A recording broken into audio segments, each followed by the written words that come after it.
it was very collaborative in that respect. Wonderful. Now tell us about Eat, Drink, and Be Married. Yes. So after the show wrapped, I had sold a couple of concepts to Real One Entertainment, and that was one of the first ones that I sold, and that ended up becoming a full-fledged feature film, which was very exciting. Stars Jake Foy and Jocelyn Houdin, and that went out.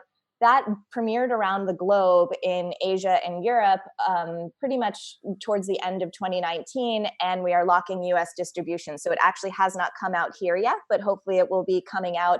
They usually try to release movies like this because it's in the vein of a wedding movie. The hot season for that, is like late spring, early summer. Hmm. So hopefully that will be coming our direction. And one more thing I can talk about next time we're here. All right. So did you say you have ownership in that film? I'm not a producer on that film. That one, I sold the concept, and then we put a writing agreement together. It was a 6-step writing agreement, and I finished executing on it, and then it was completely. That was one of the ones where you just have to say goodbye to your baby because you no Yeah. longer own it. Yeah, so there you go. So so so so when you do that, you just go home and you sit down and think, okay, I got to write this thing now. So what's your style? How do you work? In other words, if you're working something on by yourself.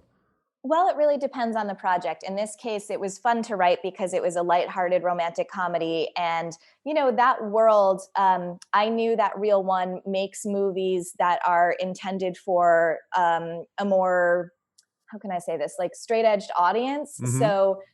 So I knew that I would have to be writing between, within some pretty specific parameters. Think like a slightly edgier Hallmark type situation. Okay. All So right. so even though my writing tends to be a lot edgier than that, I knew what this job was, and I knew that I would have to again write within these parameters. So there are all these sort of unspoken rules, or rather spoken rules. Like you can't